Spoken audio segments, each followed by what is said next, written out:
Let's hit it.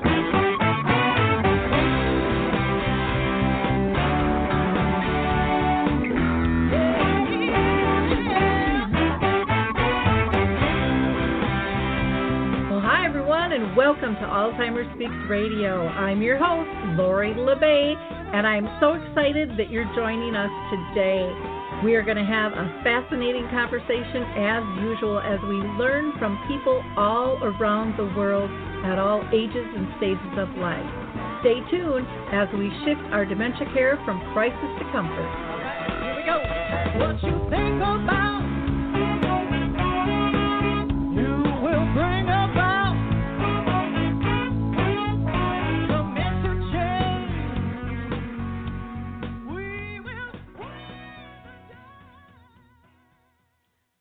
Well, hi, everyone, and welcome to Alzheimer Speaks Radio. I hope you enjoyed our opening music. It's called Clarion Call by the Mark Arneson Band featuring My Adore, and you can download that on any of your favorite music platforms. For those of you that are new to our show, Alzheimer Speaks Radio is about sound news, not just sound bites. Our goal is to raise all voices, big and small, around the world, from those diagnosed to those that care and serve them, to advocates and researchers and more. Today is a live show, so you can call in and join the conversation anytime at 323-870-4602. That's 323-870-4602. And as usual, I want to give a couple of shout-outs to Artist Way Memory Cafe. We do those on the third Wednesday of the month at 1 o'clock Central. And also Arthur's Senior Care. We do a memory cafe on the second and fourth Wednesday of each month at 1 o'clock. And you can always reach out to me for more information regarding that. Or better yet, just hop over to memorycafedirectory.com, where you'll find a list of all the memory cafes. Now, many of them are not meeting right now. They haven't gone virtual. But on Memory Cafe Directory, click on Cafe Connect, and you will find the cafes that are doing virtual. And so, like with the ones I'm doing, you're more than welcome, no matter where you live, to join us. That's the fun thing about going virtual. Need to shout out, if you haven't heard about Dementia Map, a global resource directory we just launched. You need to check it out. It has wonderful resources, and it's a great way for businesses and individuals who have resources for people to get the word out. Coro Health, I need to shout out to. They are still allowing people to download free their music app called Music First and Choral Faith Free during the pandemic. We're going to hear from the Footbar Walker, and we'll be right back. Introducing the life-changing Footbar Walker. I'm Peggy from Danville, Kentucky, and I'm 91 years old. The Footbar Walker revolutionized my care of George. The saving that I made from having to put him in a nursing home came to about $192,000. The Footbar Walker opens and closes just like a standard walker. The only thing that is different is the top bar and the foot bar. Does that ever make a difference? Does someone you love use a walker? Do they struggle to get up from a seated position? Are you a caregiver dealing with physical pain and stress as you help your patient? The Footbar Walker was designed to assist not only the patient, but also the caregiver. Patients have more control standing up, and no lifting from the caregiver is required. See how it works at thefootbarwalker.com. That's thefootbarwalker.com. Peggy, would you recommend the Footbar Walker? Do I ever? I would not be in the health that I'm in today at this age had it not been for the Footbar Walker. Well, I just love that walker, I got to tell you. Today's show, I am really excited. We are having Jytte Lokvig back with us, and we're going to be talking about Dementia Possibilities. And she has a conference coming up that she's going to tell us about called Dementia Possibilities. And, you know, she is, for those of you who haven't heard her before, she is an amazing woman, and she is nationally recognized regarding Alzheimer's and dementia as a specialist and an advocate in a really progressive, person-centered way. She holds her doctorate in management of Alzheimer's and dementia caregiving and is the author of several popular books. One that I'm sure will be brought up today is the Alzheimer's and Memory Cafe, and then also the Alzheimer's Creativity Project #2. Jytte has had just a ton of success in her work with people with dementia from early stages all the way to late stages, and she is a very well known as a speaker, and she works with families, guiding them through dementia, the dementia wilderness, and isn't that quite the same? She also does staff training, and that is more person-centered caregiving and protocols and creativity programs that are based in the Montessori approach. So welcome, Jytte. How are you doing today? Oh, I'm doing fine. I'm getting a little tired of my four walls. I think everybody's getting a little tired of their four walls and walking from room to room, trying to readjust from these four walls to another four walls these days. Exactly. Exactly. Now, why don't you tell people where you're located? I'm lucky enough that I live on an absolutely gorgeous mountainside in just outside of Santa Fe, New Mexico. Wonderful. And I'm up in Minnesota, and we are getting ready for the below zero big whipping wind here that's going to be rolling in the might get to 20 and 40% below zero, so that'll be interesting. Now, Jytte, I always ask people when they are on the show, and you probably remember this from last time, if they wouldn't mind sharing if you've been personally touched in your own family or circle of friends by dementia. I haven't, actually. I got into this purely by accident, if there is such a thing. Somebody needed help visiting with her mom because she was going to be out of state for 3 months and for work, and the rest of her family was scattered all over the country. So, I said, why not? I mean, I'm going to be in town a couple of times a week anyway, and I had never met anybody that I knew of had dementia. I'm sure I had, but I wasn't aware. I really was not aware of it. I paid no attention whatsoever to dementia of any kind or Alzheimer's. And I found myself with visiting this woman who actually, in retrospect, she did not have dementia. She most likely had either FTD or Lewy body dementia, but that doesn't matter. The same thing was, I had to learn really quickly what this was all about. And she was living in a facility, and within the first 2 weeks, I knew that this is what I needed to do.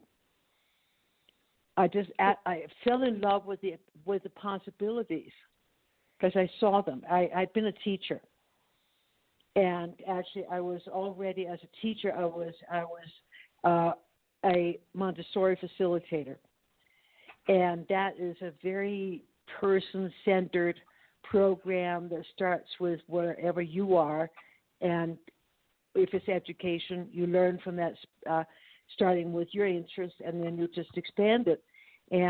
But the same thing can happen with people with dementia, and so it was natural, And I've been doing it ever since. And that was in 1994, by the way. Wow. That's way before anyone was really talking about it. I mean, I've been in it about 12 years, and even then, people weren't really talking about it. And what they were saying was all pretty much negative regarding the disease. Go ahead. At the time, as soon as I found out from the nurse at the facility that this woman had dementia, I went to the local library to get some information, and because I committed myself to 3 months of visits, and I said, I need to know, how do I handle this? There were 2 books at our big library in town, the main one downtown, 2 of them only. One was a really skinny little pocket book, and I don't even remember what it was called. But I get, I just sort of leaf through it very quickly. I said, this is worthless. This is not going to help me. And then the other one was a 36-hour day, which I'm sure everybody's familiar with. And I took it home, and I started reading, and I got to page 10. Now, this was the 1987 edition. I got to page 10, and I said, oh, my God, what have I gotten myself into? Because it was all doom and gloom in those days. They've got a little bit better. The later editions are a little bit better, but there's still, it was like, aggression, anxiety, and you don't know how to communicate, and, basically lock them up, and where it was horrible. And but it actually made me even more determined. I took the book back, by the way, immediately. Because I said, I'm not going to, I can't buy this. I don't believe this. Well, and I had already met a few people, I said, who supposedly they were in the so-called memory care unit. And, they were supposed to have issues. And I knew them well enough, even from just a couple of visits. This did not fit them at all. Well, so I took it from there.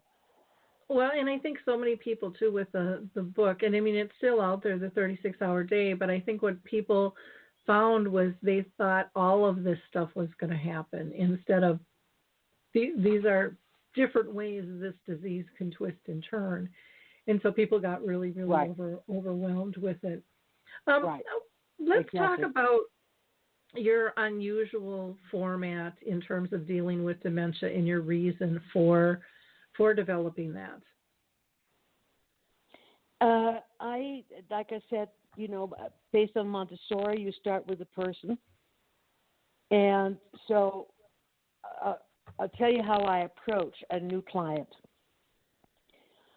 I don't push myself on them. I just introduce myself, not what I do, of what I am, but, by name, and ask for their name, and just listen to them for a little bit, get them to talk a little bit, or sometimes I've just sat with them and listened to music together. I spend whatever time I need with them like that, one-on-one, until I feel that they feel trust and comfort, that they feel safe. And then I can take steps further. I can either get them involved in activities. I could, depending on what my role is, actually, in this case, why I was brought into this situation. And it gives me the chance to get to know the essence of that person.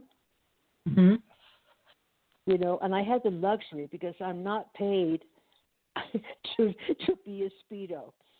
I could take whatever time I need, and I tell people that right up front. And I warn them. I said, I have no idea. It depends on our relationship and how long it takes your mom to feel comfortable with me. Who knows? 2 hours, 3 days, whatever. And at that point, once she feels safe. Most of my clients have been women, by the way. I only had half a dozen male clients in all these years. That's a whole other story, why it hits women more.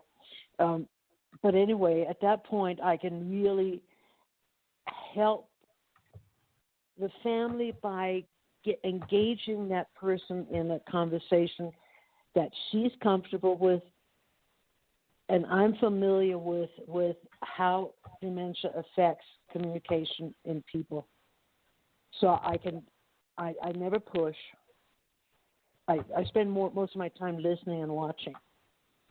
Well, and I think that's brilliant. Yeah, go ahead. Because we all want to feel comfortable, no matter who we are. I mean, that's our goal. Let's be real about it. And there's nothing wrong with it. I saw an article the other day, and it happened to be about a barber, and it didn't have anything to do with dementia, but it just showed how intensely in tune this barber was with his clients. And he moved into an area that didn't have a barber. They had all kinds of salons. And here he was laying on the floor giving a boy a haircut who, had some autism issues, and he couldn't get him in the chair. And so he just went wherever he was comfortable and just made it work. And they're talking about now he has people coming long distances, to help with people who aren't comfortable. And he just figures out what's going to work and then make sure that they're in their comfort zone. He doesn't rush into anything. And I thought that's exactly what we need to do with dementia is get in their comfort zone, ask that question first, what makes them comfortable? And so often I think we don't do that. And it's just kind of a no-brainer. Yeah. When you think about it. Right? Yeah. I mean, we want to be asked that. We want to feel comfortable. Why would somebody with dementia not want that in their life or expect that in their life? That's very, very important. Now, you have a conference coming up. So let's talk about your conference, the Dementia Possibilities. How did it get started, and who should attend?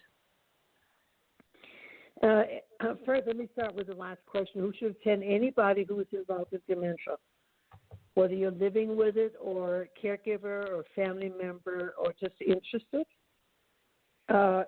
There are sessions that address all kinds of issues that everybody in that major group actually. Excuse me. I should have gotten my throat lozenge as well. Anyway, it doesn't matter. So our program is very varied, and you can actually access everything, all the information on it, if you go to www.dementiapossibilities.com, all one word, and you'll see. I have pulled.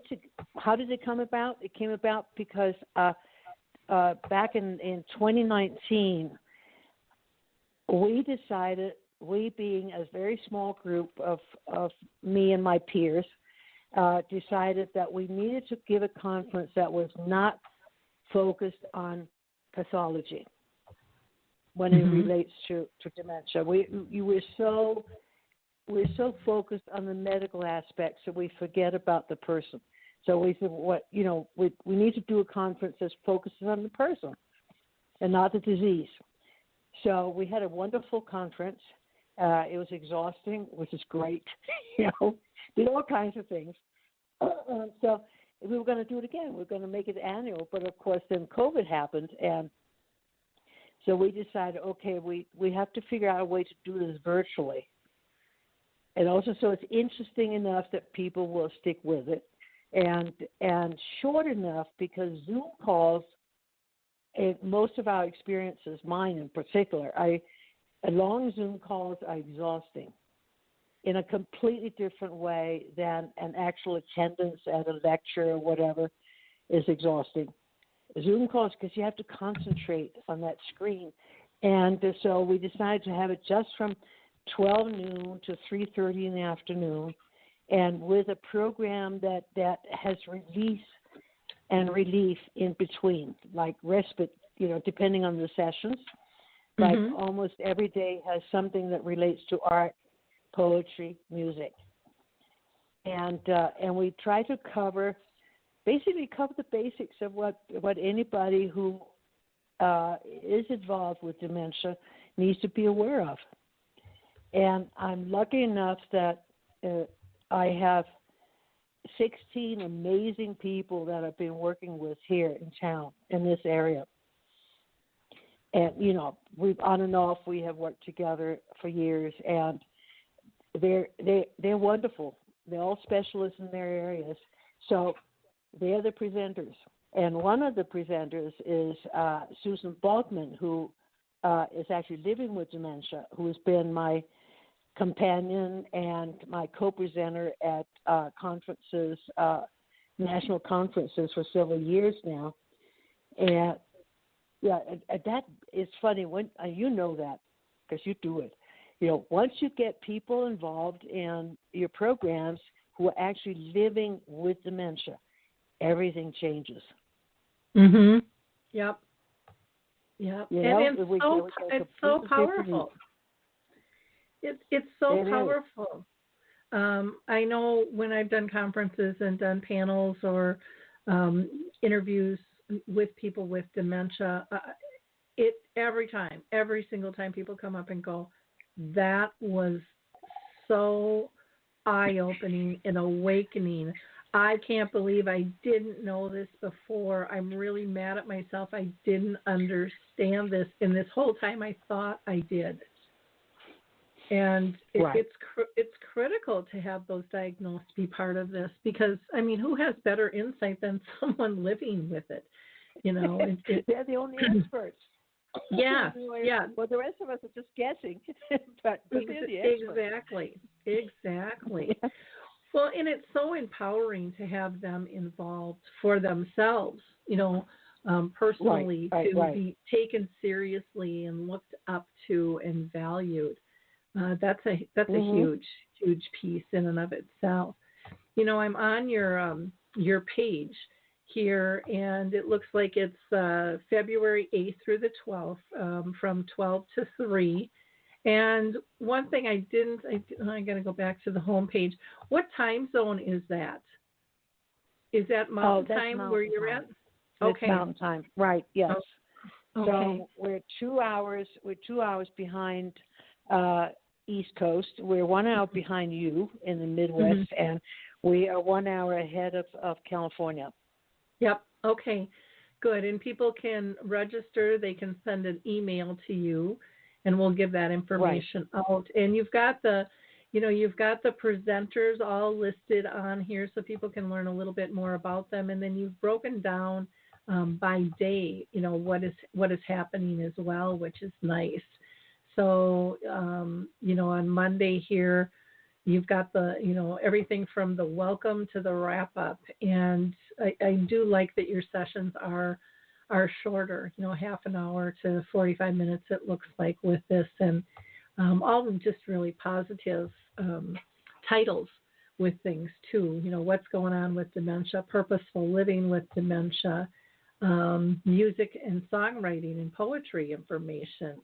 Those are all cool things. And then you've got art projects, it looks like, as well, and fiddle boxes and collages and paper magic. I mean, it sounds like it'll be just a fun-filled time, and yet really filled with great pieces to help people out who are, if they're living at home or if they're in a community, in terms of getting a better understanding. Now, you said all your presenters are pretty much local. Is that correct? Yes, the only one that's not local is Hope. She is in Denver.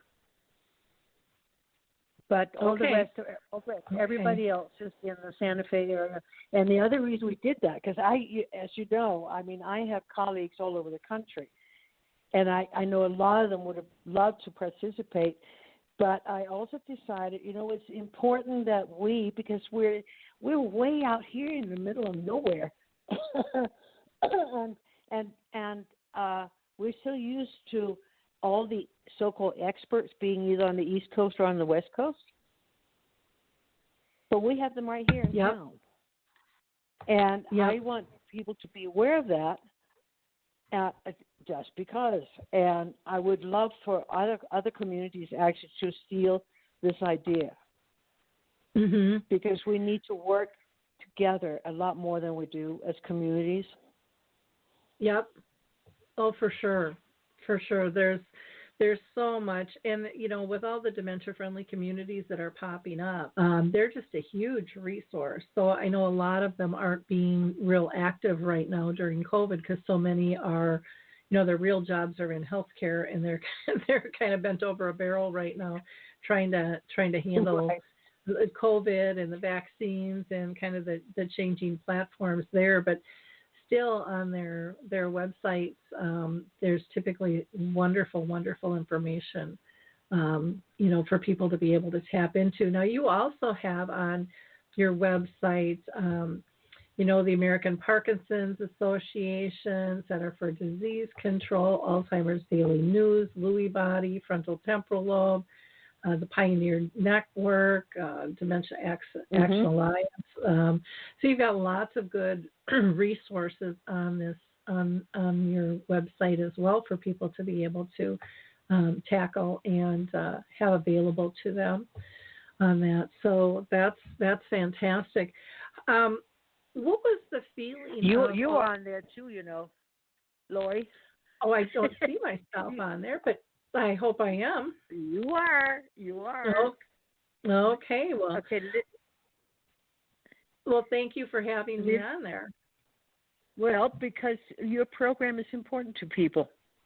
Mm-hmm. Well, thank you. Thank you so much. I appreciate that.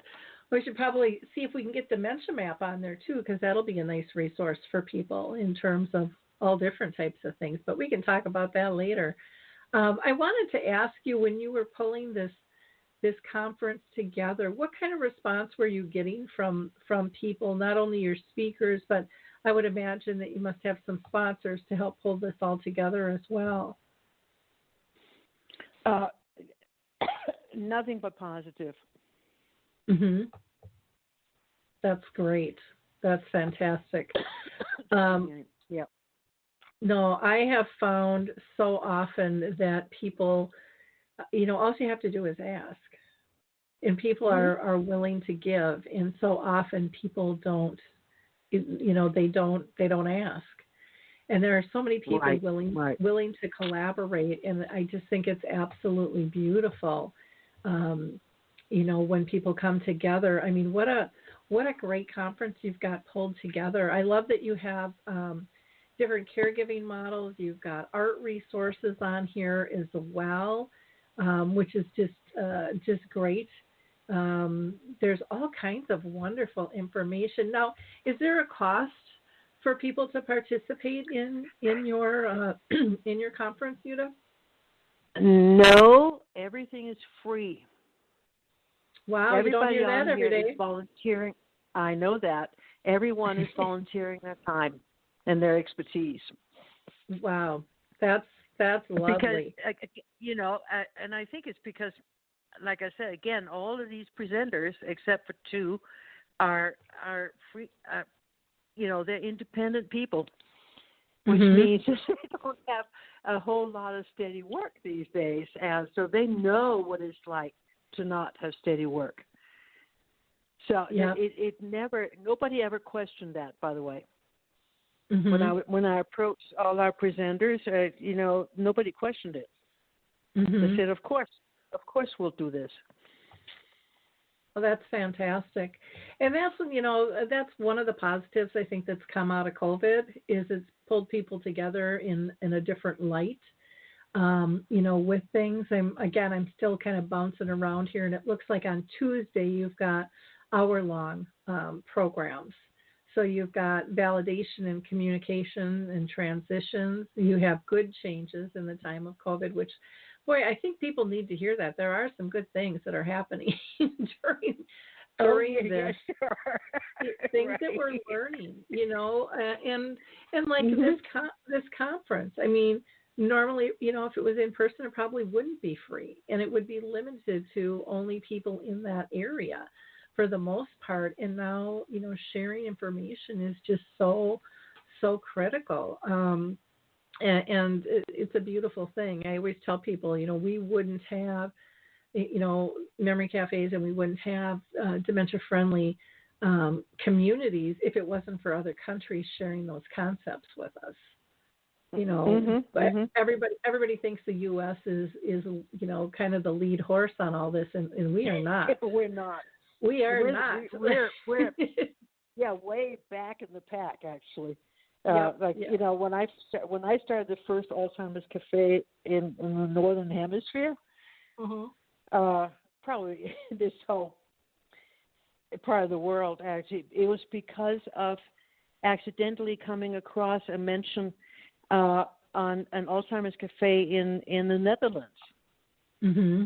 And when I all I saw, and I think I told you that before, all I saw was the caption on Google. It said Alzheimer's Café. And I had worked at that time with families trying to deal with all of this, and one of my frustrations had been that there was no sort of just fun outlet or relaxation for people living with dementia and their caregivers. It was all about the disease again in this country. And so I came across that. I just went, wow, this is what I've been looking for. Yeah. And you and I connected, I think, into the second year, I think, that I have been involved in this. And since then, I mean, right before COVID hit, we were close to 1,000 around the country from 2008. And, it's amazing. And they are filling, yeah, I know. And that just like with dementia-friendly communities, they were desperately needed. Mm-hmm. And thank God that we discovered it. And they started, I think, either in Australia or in Britain. I can't remember. Scotland. The whole dementia. Scotland. Yeah. That's right. Yeah. Right. Yeah, it's been really interesting to see how things have progressed. I mean, I remember, and I'm sure you felt this when you started your Alzheimer's Cafe, and when I started the Memory Cafe and the dementia-friendly community. I mean, I was told you can't do it; it's not going to work. And I'm like, well, it works over there. Why can't it work over here? Right, exactly. Right. But the U.S. has these silos, and they have this criteria, and everything had always been pretty much medically modeled, driven in terms of what's what. And you couldn't have people with dementia and their care partner together because, people have to complain and they can't do that in front of one another. It's like, well, how do you think they live together? Right. And there's a lot more than just complaining. There's life to be lived and having respectful conversations and being able to talk about the hard things and doing that in a safe community. And the peer support on these is just incredible. And they say it's just lifesavers to them. So I'm with you. I mean, the medical model is fine, but it's not everything. It's kind of like the cure versus care. Okay, what's going to take the priority? Well, we better do both. We better do both. We have to do both. Right.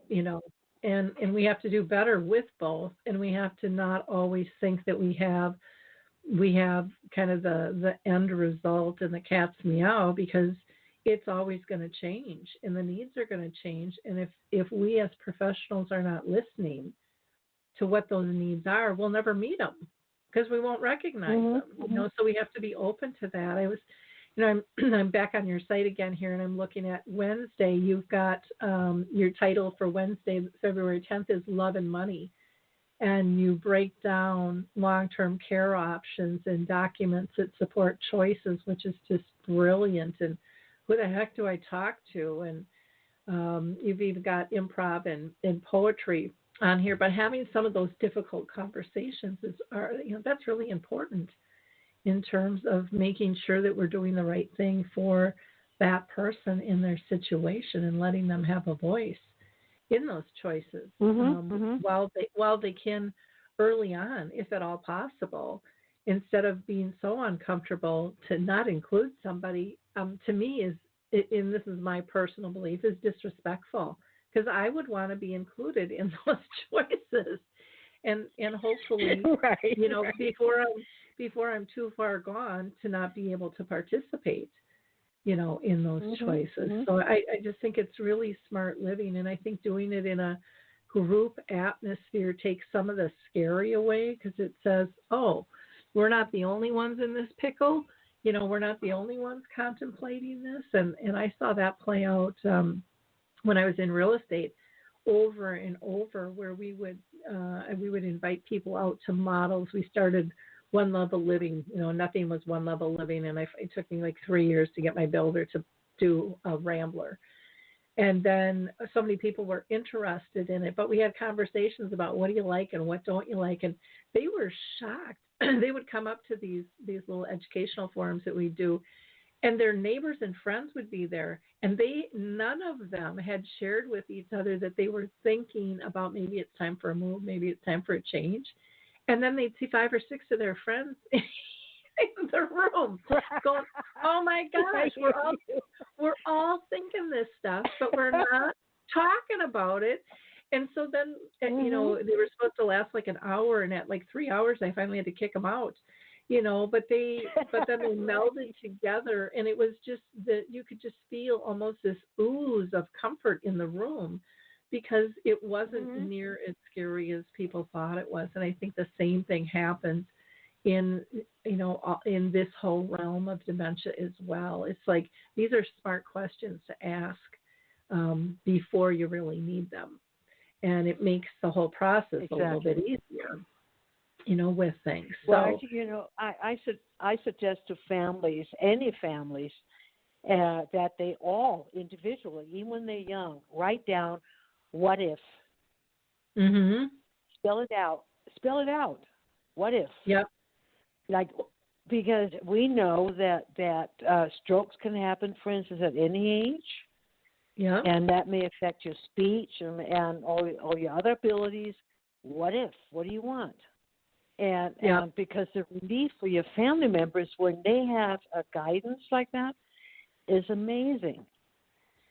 So, for instance, with go ahead. Oh, I was going to say, and it makes people aware that these things could happen, and if they do, you've got a plan for them. I mean, I've heard of so many parents whose kids have gotten sick, they're paying for their medical bills, and the doctors won't talk to them because they're an adult and they don't have the right paperwork. And they're like, but I'm their parent. And they're like, well, we don't really care. they're a legal adult, and you don't have your paperwork. Right. And you know, none of us want to go down that path, but it isn't that difficult to do, nor does it have to be expensive, you know, to do like a power of attorney and things like that. But so much is coming out with dementia now where people are talking about planning, and there's I have to look it up, but there's a gal I just interviewed not too long ago, and I want to say it's Your Life Talks, and she has a system to have these conversations that is just brilliant, and it's you can have it on an app, or you can have it on cards, actually, to be able to get people to have conversations, which just makes so much sense. And they have one for end of life planning as well. And and what do you want? What are your needs? What makes you comfortable? But she's done it in such a wonderful, wonderful way in terms of sharing story. And it's just, it's called Your Life Talks with Jolene Hill. And she talks about the benefits of storytelling and engagement. And yet it can be a whole planning session as well. I've got it on the blog and on the radio show both. But just a really cool tool to help people through that process, because sometimes we get stuck. we get stuck. Very often. Yeah, most people can't deal with it. Yep. Well, family dynamics can come into play. Right. I mean, the end of life or dementia. Yep. Yeah. You know, it's not going to happen to me. It happens to everybody else, but it's not going to happen to me. And I have to tell you, I was in rehab some years ago for 10 days. Mm-hmm. And the rehab was very much like a nursing home. Uh-huh. And I realized, I mean, in the past I would have said, oh, no, I would never want you to, let me live in a nursing home. But I have to tell you, I told my kids this. I said, you know what, as long as I have a private room, I'm fine. I'll be fine in a nursing home, so don't worry about it, okay? Because there's a community, and no matter where you are, you can make community. But I do need my private sleeping area. So that's the only hitch. But I think it helped them, actually, because their dad was just the opposite. He was never going to die. Mhm. You know, Yeah. and many people, I don't care how old they are, many people have that. I'm not going to die. Well, I'm sorry, honey. At some point, we'll all do. And so, you know, let's get real and at least make sure that our families are not burdened with having to make decisions out of the blue. Exactly. And those decisions, I mean, even, you know, I did this with my folks, but even after they passed, I thought we covered everything. There were still a couple of things that, you know, oh gosh, I wish I would have asked that. But, you know, I wish I would have dug a little bit deeper. And, you know, because people second guess themselves on what somebody's wishes are. And sometimes we'll say something to one person and we'll say something else to somebody else 5 years later. And then it's like, well, which one is it? You know, right, exactly, right. And then you get into, well, but that's not what I'm comfortable with. Well, it's not about you, you know. And I use my daughter as a prime excuse. I want to be cremated, and she doesn't want me. She's like, Mom, I just don't like the thought of you being burned, you know. And I'm like, oh, let me be small once in my life. Just let me be small. It's okay. I'm not in that body anymore, you know. And so try to make fit it in a small cardboard box. I'm fine with that. And you know, it's not about that, but being able to communicate those things and, you know, make sure that your wishes are followed. I mean, we all like to feel like we're in control of our life. Why would we give up at the end of our life going, well, it really doesn't matter to us when I think it still probably does. We're not there anymore. And, you know, if at all possible, if your daughter would want to be a volunteer actually for hospice at some point, so she could actually witness a good death. Yep. That sounds a little macabre, but I'm serious. Because somebody dying on their own terms without discomfort or pain is actually an incredible experience to witness and be part of. And it takes the fear away. I mean, you know, we don't know what it feels like, but when we could be there with somebody else. I was there with my dad. I'm so glad I was. I was so glad. It was absolutely perfect. It was what he wanted when he wanted it, and I was there for his last breath. And you know, of course I cried because I missed him. You know, you don't want him to go away. But once I got over that, I actually celebrated because it was exactly what he would have wanted. Yeah, and I've been lucky to be able to help people pass in that situation as well. And my daughter was actually with my mom, and I was out doing keynotes, even though I knew she was actively dying. You know, my mom and I had gotten so close. She actually came to me in dreams and said, "You're not going to be here. I need you to be gone.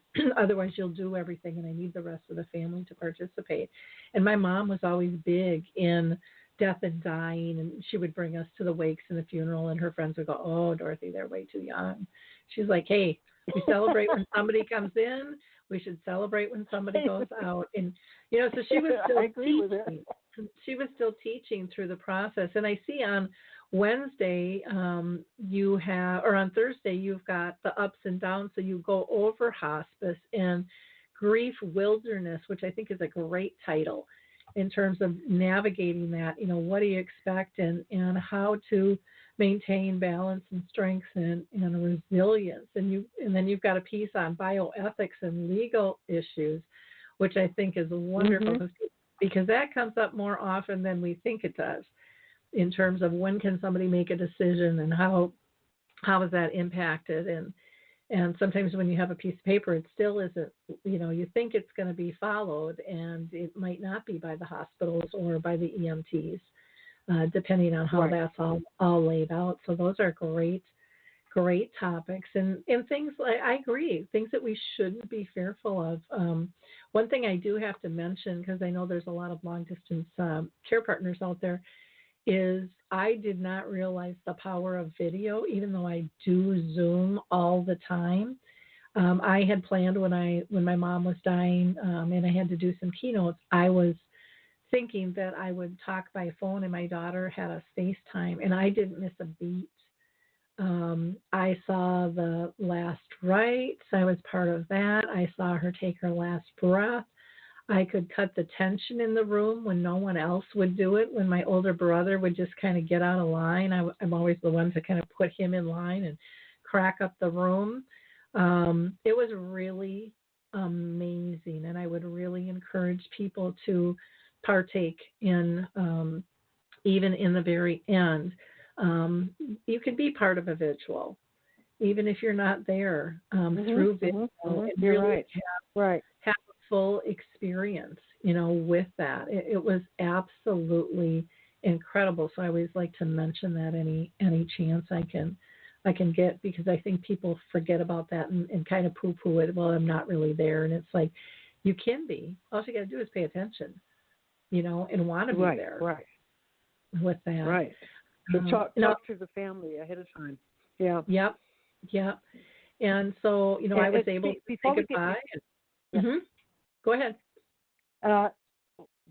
While we're on recording things, or using, a digital anything, I recommend that people take the opportunity to video to audio tape or record their family members, no matter how confused they may sound. They'll love it afterwards. It's such a treasure. Yep. It's such a treasure. And even if it's babbling, it doesn't matter. It's her voice or his voice, and it's just, we forget to do it because they don't sound right. Would you want to preserve that? Yes, you do. Well, and they don't sound right, but that's how they communicate now, and it'll put a smile on your face hearing that rhythm of that communication, even if it doesn't make sense. I mean, I've been there. I've done that, and I have several pieces of my mom, for example, with music therapists, and she would be awake and attentive and sing, and then she'd just doze off to sleep. And then she'd come back in, and she'd come. But I could see her toes going and her hands, flailing, and the big smile and the glint in her eye, and hear her giggle. Right. And I can have the worst day, and I go watch one of those videos, and my soul is filled, and I'm like, life is good. Life is good. Yes. Yeah. So I think you're right. I think that's really important to pay attention to that kind of stuff. Now on Friday, you have inspiration and expression. So you're talking about creating a new view of dementia, and then you've got poetry and music projects. You've got let's sweat the small stuff, and so that's going to be interesting. That one looks like it's with improv.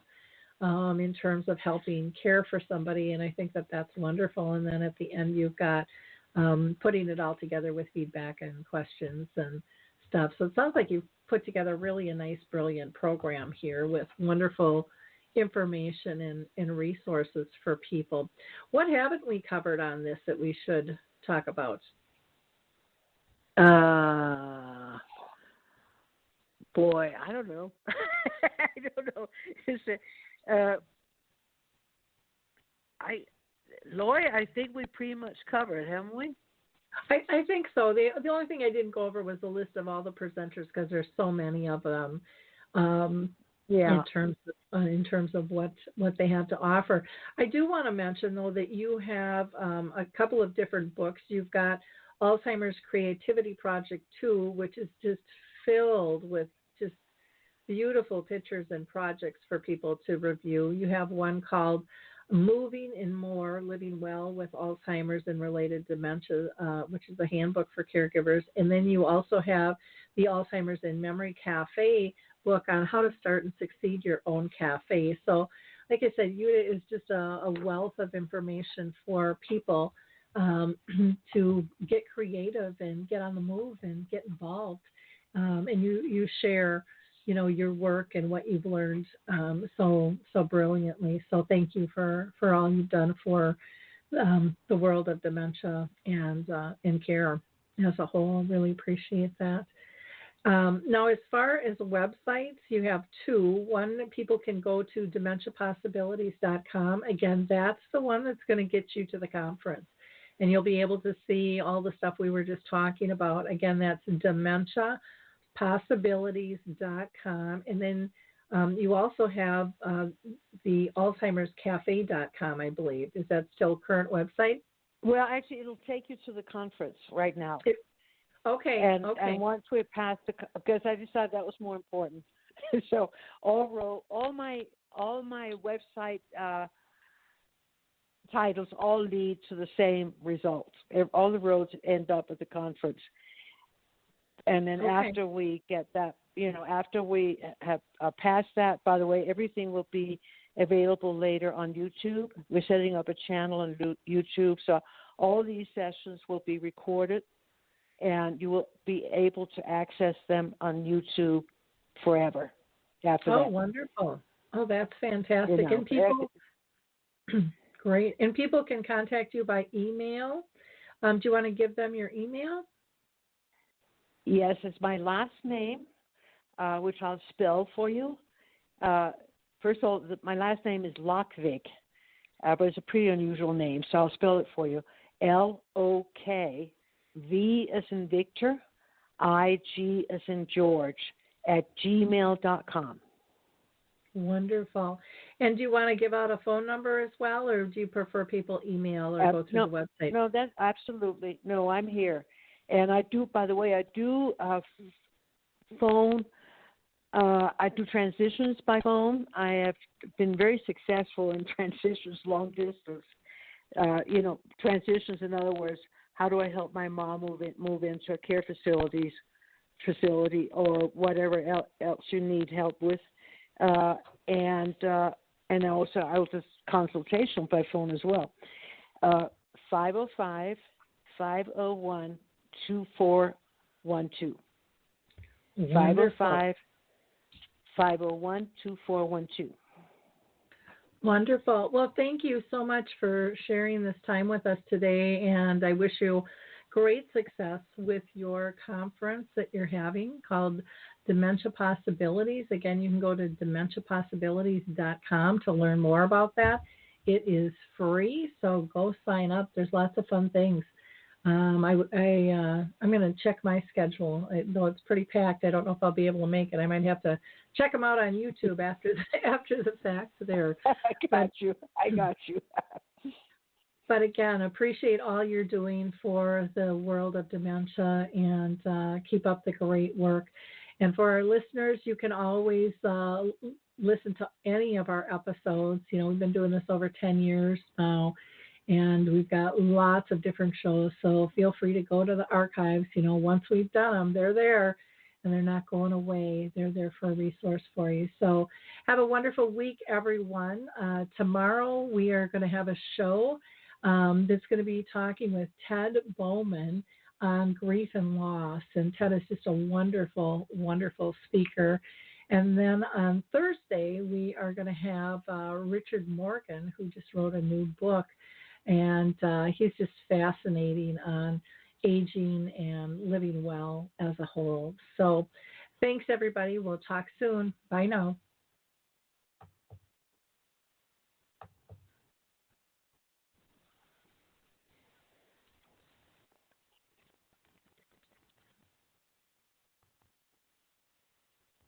Hi, I'm Lori La Bey, and I wanted to tell you about Alzheimer Speaks, which is another great podcast. You see, my own mother lived with dementia for 30 years, and I felt lost. Did you know every 3 seconds someone in the world is being diagnosed with dementia? Odds are it's going to hit your families too. We want to help you connect to services, products, tools, research, and stories so you can be prepared. Please subscribe to Alzheimer Speaks on your favorite podcast platform.